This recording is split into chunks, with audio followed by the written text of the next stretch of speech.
Legacy overhead, that's what he called me. I was halfway through updating a compliance audit sheet when the video feed crackled to life, and there he was, Matt. 30 years old if we're being generous, probably the kind of guy who used Synergy in bed and thought Excel macros were cutting-edge sorcery. The CFO introduced him as the efficiency fixer, which is corporate code for hatchet man with a smile. Tanned, tooth bleached, or styled like he Googled alpha male fade. "Hi everyone," he said, giving the kind of smirk you see on guys who still do keg stands at weddings. "I'm here to streamline operations and eliminate process redundancies." His eyes landed on me through the screen like he was scanning for which antique chair to throw out first. I didn't flinch. Just clicked save as on the folder I kept with every licensing document, federal renewal timestamp, internal compliance chain tied to my name, labeled it church pancake recipes, and backed it up to a private drive. Dana Miller wasn't going out like a rookie. By lunchtime, I heard him in the break room joking with two junior analysts about phasing out boomer infrastructure. I'm 42, not a boomer, but in Matt's world, if you don't tick-tock your workflow, you're obsolete. Then came the huddle. Open floor plan, everyone standing around like it was an exorcism of common sense. Matt pulled up a slide deck filled with nonsense phrases like agile compliance ecosystem and decentralized accountability hubs. I watched 3 interns nod like they were witnessing the second coming of Elon Musk. Some of our team members, especially those with legacy responsibilities, will be reassessed to ensure alignment with our lean strategy, he said. Then, staring right at me, "We appreciate your historical contributions, Dana." Historical, like I was a damn sarcophagus in HR's basement. I didn't say a word, just smiled. The kind of smile you give when someone walks into a bear trap you've been camouflaging for a decade. Oh, and quick pause before we keep going. If you're listening and not subscribed, help a soul out. I'm trying to hit 10,000 subscribers so I can finally afford a chair without a missing wheel. Seriously, 95% of y'all listen without clicking the button. Just one tap and you'll make this girl real proud. All right, back to the meltdown. That night, I stayed late, not because I had to. I wanted to watch the system breathe, like a mother watching her kid sleep before CPS shows up. I double-checked my credentials across 3 federal platforms: free active certification, renewal control, licensing PIN, and audit clearance, still tied to my name. I made sure the timestamps matched. Then I printed my contract clause, the one nobody ever reads. Section 7C. In the event of involuntary termination, all company-paid licensing responsibilities and regulatory certifications shall be considered void, and all credentials will be formally rescinded within 48 hours of contract nullification. Nobody noticed when I left the building, but I noticed the way Matt's eyes lingered on me that morning, like a lion staring at a cow, not realizing the cow has access to predator drones. You ever see a man mistake a fuse for a shoelace? You will. By the next Tuesday, Matt had taped a poster above the copier that said compliance not equal to complacency. The font was Comic Sans. Then came the real fun. Everyone, yes, everyone, was told they had to re-interview for their evolved role. It was spun like a bonding exercise. Like we should be grateful for a chance to pitch ourselves for the same job titles printed on our health insurance cards. One by one, folks shuffled into conference rooms like kids headed to the principal's office. The newer hires came out smiling, parroting things like, "Matt really sees me, and he's bringing fresh air." I wanted to tell them that kind of air comes from a busted sewer grate. When it was my turn, I didn't bring a resume. I brought silence. Matt barely looked up from his laptop. "Dana, you've been here a while." 10 years, I said, cool as a cucumber in a snowstorm. "Right, institutional knowledge, we value that." His fingers tapped the keys, probably typing Fire Dinosaur, into Slack, pulled up a half-baked organizational chart, and pointed at a box labeled Regulatory Stewardship. Under it, my name crossed out, next to it, Open to be reassigned. Then he clicked a tab labeled Q3 Renewal Delegation. My eyes clocked the file name, Q3 License Ruth Plan V1. In the comments, it read, "Can this be transferred downstream?" Downstream in Matt speak meant dumped onto someone too green to spell OSHA. I smiled, didn't flinch, but inside, a siren started wailing. When I got back to my desk, I opened the database I'd built from scratch in 2016. The one that tracked every compliance certificate, its expiration date, which governing body it reported to, and who had signature authority. There were 43 items on the list, 43 licenses, 43 pieces of red tape woven together into one tight, corporate noose, and all of them tied to me. Exported a fresh copy of the log, encrypted it, zipped it, renamed it Employee Birthday Cake List, and emailed it to a private account. Then I cleared the sent items. Call me paranoid, but I've seen what happens when children play with matches and call it innovation. Later that afternoon, he reassigned my inspection prep to a marketing intern who thought FDA stood for Food Design Aesthetic. No lie, she asked, if that meant redesigning the lunchroom posters. Meanwhile, I was tasked with reorganizing the janitorial supply shelf. He said it would keep me in the loop at a foundational level. Foundational, like mold. I asked politely if I still had admin access to our licensing dashboard. Matt blinked like I'd just spoken Aramaic. Oh, I think we routed that to Chloe last week. You don't really need it anymore, right? Chloe had just learned what a PDF was. I didn't argue, just nodded, logged into a terminal down the hall, and revoked her access from the shadow admin panel I'd never told anyone about. If I was getting kicked off the ship, I wasn't leaving the map behind. I walked past Matt's glass-walled office later that day. He was laughing on a call, something about scrubbing out the old wood. He didn't notice me watching, but I noticed something. The fuse was shorter now, and the room smelled like smoke. The first time I heard them laughing, I let it slide, was 3 of the junior analysts, fresh from college, still wet behind the ears and smug with borrowed confidence, hovering over a printout of my old compliance flowchart like it was a cave painting. This thing uses color codes like it's a Crayola box, one snorted. Another added, she even timestamps everything manually. Does she know automation exists? They were clustered near the break room like a pack of overconfident poodles, sipping cold brew and dropping buzzwords like agile iteration and machine learning integration, as if those phrases had ever stopped a federal audit. I walked past, head high, but my spine burned. By Wednesday, I'd been locked out of 3 internal dashboards, 2 of which I designed. No warning, no access request. Just a red 403 screen and a pop-up that said, "Contact your system administrator." Spoiler, I was the system administrator, or had been. Emailed IT, no reply. I tried calling HR. The voicemail was colder than January in Detroit. Finally got a real person after 4 attempts. They said, "Sorry, Dana. All HR requests now go through your departmental manager." That's Matt. Like they were announcing the second coming, but with more hair gel and less divine oversight. I didn't reply. Just hung up and stared at my monitor, empty but glowing. Been cut off from every meaningful interface in less than a week. No explanations. Just streamlining. Matt was smart in that insidious MBA way. Never enough to build something, but just smart enough to know how to dismantle it under the cover of policy updates and reorg memos. He'd started slipping little grenades into his weekly updates to leadership, legacy processes under review, potential staffing overlaps, redundant certification management identified. That last one was cute, like you could overlap a federally mandated authority signature tied to my biometric profile. I'd become a walking contradiction, officially employed but strategically erased. So I scheduled a 10-minute slot at a notary office, quiet little place above a nail salon on Monroe Avenue. No fanfare. Just me, a stiff chair, a form titled Voluntary Relinquishment of Licensing Authority. I didn't sign it yet, just notarized the option. A safety pin tucked into my coat pocket in case things turned into freefall. Afterward, I walked back to the office with a peppermint latte and the deadest smile you've ever seen. Matt passed me in the hallway and said, "Hope you're feeling more aligned this week." I nodded, just tying up loose ends. He smiled, corporate snake smile you'd find in the self-help section of a Barnes & Noble, next to Crush It, and a scented candle. What he didn't know was that every loose end I tied came with a fuse, and I had the match. It happened on a Monday, because of course it did. The kind of Monday where the air in the office feels like microwaved plastic, and everyone pretends they like their jobs just enough to survive another week. We were all gathered for Matt's new weekly momentum sync, which was basically a TED talk for sociopaths. He stood at the front of the open-floor bullpen in his tight blue blazer and did that palms-out gesture like he was calming down a herd of sheep.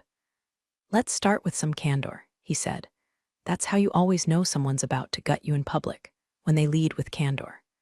We've been doing a lot of reflection over the last few weeks," he went on, pacing like he was about to sell us timeshares in hell. While tradition has value, stagnation is a threat. He stopped right behind my chair. I didn't turn around. And unfortunately, he said, loud and clear, certain legacy roles are no longer aligned with our forward momentum. People started shifting in their seats. Some looked at the floor. A couple glanced at me. One kid tried to smile like this was normal, like we were just watching someone lose their parking spot and not their livelihood. Then came the final. Effective immediately, Matt announced Dana Miller's position has been phased out. No warning, no meeting, no one-on-one. Just a sentence in the air like a bullet. I stood up, not because I was shaken, but because my legs felt too steady for how much they wanted to kick him through the wall.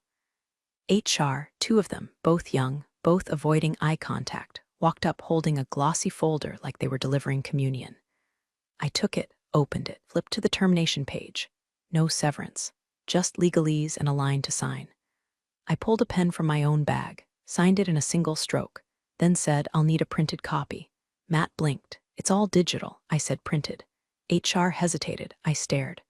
4 minutes later, I walked out of that office with a paper copy, a stapled receipt, and the calm of a woman who knew exactly what she'd just done.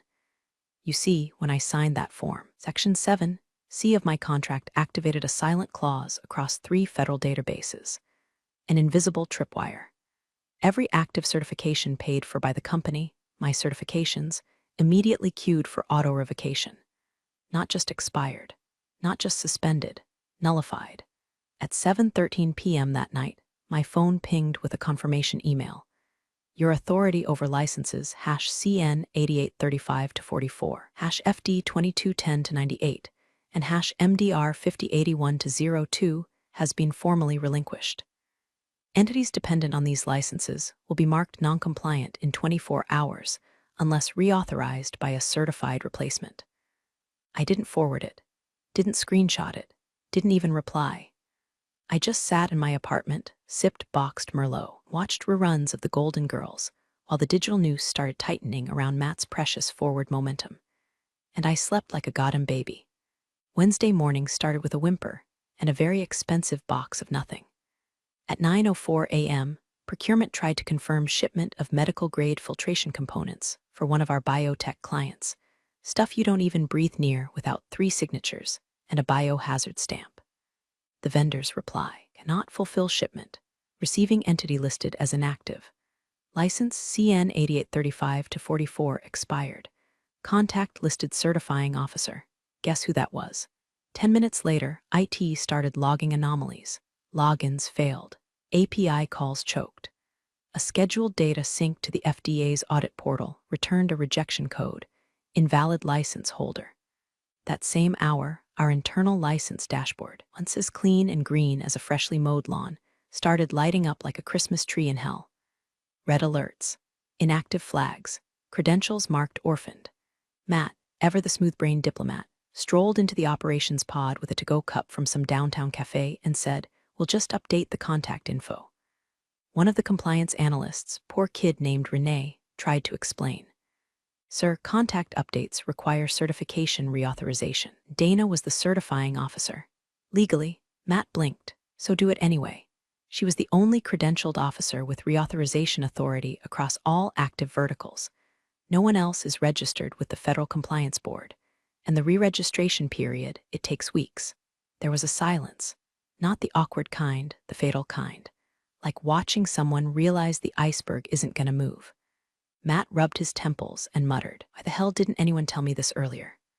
Renee, barely old enough to rent a car, replied, Dana was the one who told people that. Meanwhile, I was at home, in sweatpants, eating knockoff Cheerios and reading the whole thread from an anonymous email chain a former colleague had quietly blind copied me into. Someone even included a screenshot of Matt's Slack message to legal. Anyone know how to override a license expiry tag in the dashboard thingy? Called it a thingy. That dashboard had been my baby for 5 years. I designed it to lock down tighter than Fort Knox if certain revocation events fired. It wasn't just bureaucratic, it was surgical. If someone without the proper credentials tried to access a certification, it blacklisted their IP and auto-reported the intrusion to internal audit logs, which IT also discovered that afternoon, because Matt had tried to brute force his way in. By lunchtime, HR was getting panicked pings from upper management. Can we get Dana back?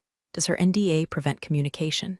Who signed off on this? Nobody answered, because the only person who could have was too busy figuring out if she wanted soup or wings for lunch. Spoiler, I went with both. That evening, I opened LinkedIn and checked the old company page. Still proudly boasted federally certified across all operations. I almost felt bad. Almost. Instead, I smiled, because I knew by Thursday that lie was going to cost them more than just pride. The seeds were sprouting, and the vines were tightening. Friday morning came with sirens no one could hear, just the soft ping of a calendar alert and the thud of panic dropping into Matt's soy latte-filled gut. FDA randomized site inspection 10 o'clock a.m. It was legit.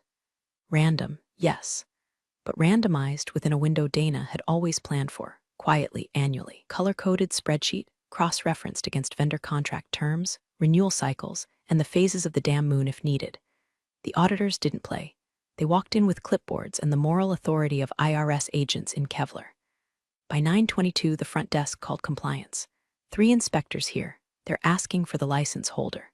Silence. Long, panicked silence, because there wasn't one. Matt, now visibly sweating through his navy banana Republic blazer, sprinted to the ops wing and barked at legal. Can we get Dana's credentials reinstated? A poor junior associate Googled license reinstatement process like it was a how-to guide for baking banana bread. Meanwhile, Matt tried logging into the Federal Credentialing Board's portal using Dana's old login. Access denied. He tried requesting a password reset. User not found. He called the regulatory board's help desk, transferred him 3 times, then calmly told him, Dana Miller voluntarily relinquished her license authority. Her ID has been removed from the registry.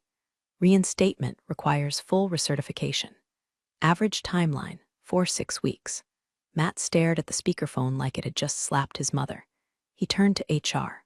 What clause did she use to revoke her credentials? They flipped through her termination file, confused. We just processed the standard exit paperwork. I don't know anything about credentials. Someone from audit chimed in, wait, didn't she have her own clause in her employment contract? That's when the room collectively remembered Dana Miller wasn't some dusty compliance grandma, she was the linchpin. And they'd yanked her out like a wisdom tooth hooked into the spine. Meanwhile, across town, Dana's phone buzzed. It was Liz from documentation. A decent person, once, kind who baked cookies for audit week and used to sneak post-it doodles onto Dana's monitor back when the world made sense. Liz's voice cracked. Did you do this? Dana stirred her coffee, looked out the window at nothing, then smiled. No, she said calmly. You did. Click. She didn't hang up hard, didn't yell. That would have been giving them too much credit, because this wasn't revenge. This was math. 1 + 1 = you fired the wrong damn person. Auditors were now sitting in the lobby. The company legally couldn't allow them into the secured wings without a licensed compliance officer present, which meant the audit couldn't proceed, which meant every single vendor and client relying on certified compliance for active projects would be in technical breach of contract in approximately 4 hours. And Dana, she was getting her nails done. Midnight burgundy, gel finish. Not because she needed to, because power doesn't need to raise its voice. It just has to walk away. Monday, 8:37 a.m. The building smelled like stale coffee, dried sweat, and the quiet shame of a company that just realized it stepped on its own oxygen hose. That's when he walked in, Gregory T. Winslow, CEO, cruise tan glowing like an overcooked rotisserie chicken, silk shirt, still creased from whatever Monaco resort he'd just floated back from. The man reeked of wealth, sunscreen, and complete oblivion. He strolled through the glass atrium like a Roman emperor returning from battle, waving at receptionists, throwing finger guns at junior VPs. Morning, folks. Hope y'all didn't burn the place down while I was gone. Nobody laughed. By the time he hit the executive floor, he had 3 unread urgent license compliance emails and a voicemail from legal that ended with the words noncompliance disaster. At 9:02 a.m., he burst into the ops room expecting some mild turbulence. Instead, he walked into a goddamn plane crash. Operations, frozen. Vendor shipments halted. Inspections failed. Certifications invalid. Clients livid. Revenue dashboard flatline. He turned to the room of red-eyed managers, jaw tightening. Who's handling this? All heads turned toward Matt, now looked less like a visionary and more like a middle schooler who just flooded the gymnasium with glitter glue. Gregory pulled up Dana's termination paperwork on a wall-mounted monitor. Read it in silence.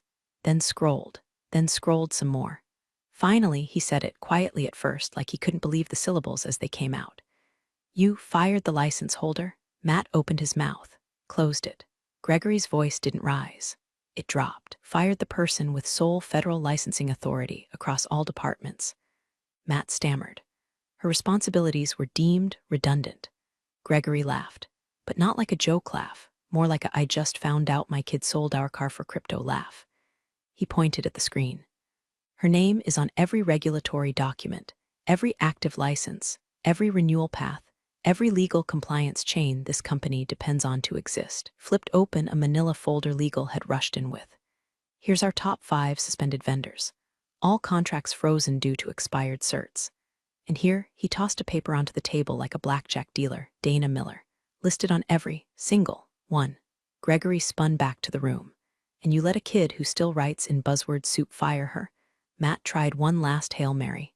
I thought we could reassign it. IT said we could just update contact info. It's a federal license, not a damn email alias. Gregory thundered. Silence.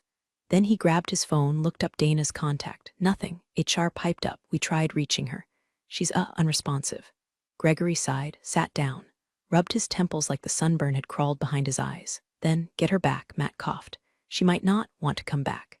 Gregory looked at him like he was a bug crawling across a brioni loafer. Oh, she'll come back, he said. We'll pay. Ravel, name a wing after her if we have to. But deep down, even he knew. The woman they tossed like moldy leftovers now held the keys to their entire damn kingdom, and she wasn't standing at the gate anymore. She'd built another castle, and inside every blueprint they were scrambling to recover, her name was still printed in permanent ink. Justice didn't scream. It just watched the guilty bleed out on their own spreadsheets. By noon, Ina's inbox had 6 messages flagged high priority from at Winslow Enterprises Com, and 1 voicemail from an assistant named Trevor, who sounded like he hadn't slept since Thursday and might be on the verge of selling a kidney for leverage. The subject line on the final email: urgent, return requested by CEO directive. Dana didn't open it right away. She finished her late breakfast, 2 eggs over medium, sourdough toast, the smug silence of a woman whose enemies were now taking meetings under fluorescent lights, while she basked in the soft hum of a home espresso machine. Across the city, Gregory Winslow was pacing his executive suite like a lion forced into customer service. Matt. Oh, Matt was now Associate Project Liaison Level 2, which is corporate for sit down, shut up, and don't touch anything that requires a password. His standing desk was replaced with a creaky hand-me-down, his monitor downgraded to a 19-inch square. The only thing agile about Matt now was the speed with which he got thrown under the bus. Gregory had legal draft up a proposal to Dana within hours. Consulting role effective immediately. Term contract, 6 months minimum. Reduced salary, but generous bonuses promised based on results. And of course, a full gag order. No social media, no interviews, no comments to regulators. Total silence. The offer came wrapped in digital gold ribbon and a groveling note. Dana, we recognize the critical nature of your previous contributions. Please consider this opportunity to help us restore operational integrity. We are prepared to be flexible. Let's rebuild together. Greg Dana reread it twice. No mention of an apology. No ownership of what happened. Just veiled desperation dressed in HR drag. She composed a reply. Subject, return requested by CEO Directive Gregory. I appreciate the offer. Truly. Unfortunately, I don't return to burned buildings, especially the ones where I was thrown into the fire for streamlining. As requested, please find attached a highlighted copy of my signed termination clause, Section 7C. Formal confirmation of license revocation from the National Registry Board. Screenshot of your company's certification dashboard, taken 72 hours post-termination. You'll notice my name. Still listed, grayed out, irreplaceable, wishing you compliance and clarity. Dana Miller. No flair, no threats, no negotiations, just receipts. She clicked send and exhaled, not like a woman mourning a lost job, but like someone closing a door they built, installed, and locked from the outside. Gregory read the email in silence, didn't forward it, didn't reply. He just leaned back in his chair, eyes locked on that grayed-out dashboard screenshot, and for the first time since stepping off his yacht, he understood. They hadn't just fired an employee. They'd excommunicated the one person who understood the religion. And Dana, she wasn't praying anymore. 3 weeks later, LinkedIn damn near imploded. There she was, Dana Miller. Hair a touch lighter. Smile a little sharper. Dressed in business black like a woman who came to collect. New position, Director of Compliance Stratix BioCore. The post was short. No hashtags, no humble brags. Just, grateful to join a team where integrity isn't an afterthought. Below it, 2 lines of polite hellfire. Stratix BioCore secures Omega Med and Vierx contracts, citing continuous compliance confidence as deciding factor. Those were the crown jewels. 2 biggest clients her old company had flaunted in every earnings call. The ones that now packed up shop and walked after hearing their certification backlog hit unknown reactivation window. Internally, Stratix didn't have to sell hard. Dana came with the licensing blueprint in her brain and an industry reputation that couldn't be photoshopped. The very fact that her name had once secured multi-million-dollar vendor relationships was enough to tip the scales. Meanwhile, back at her old stomping ground, still stuck. The dashboard never turned green. License appeals choked in bureaucracy. Legal fines were rolling in daily, some automated, some hand-delivered like hate mail from the gods. Vendors dropped out. Clients panicked. The office holiday party got canceled due to budgetary adjustments. And Matt, he didn't even get a goodbye cake. Just a 3-minute Zoom call and a quiet transition plan that read more like an obituary. 1 week, he was barking orders in an open floor plan. The next, he was updating his resume with vague nonsense like freelance strategist. As for Dana, she had her own corner office now, glass walls, espresso machine, a chair that didn't squeak when she breathed. Every morning she watched the alert pings from her industry feeds, like someone watching the weather report for storms she'd already outflown. One ping, then another. Her old company flagged non-compliant. License status pending, audit failures under appeal. She took a sip of her coffee, Colombian, black, with a pinch of smug. She leaned back, calm and centered. Above her desk, pinned to her monitor with a blue pushpin, was a single yellow sticky note. No signature. No emoji. Just 5 words written in steady, no bullshit block letters. In case they ever forget, I was the license. Thanks for joining the fun, you office survivors. Subscribe for more switch-flicking drama. Let's make your former coworkers sweat.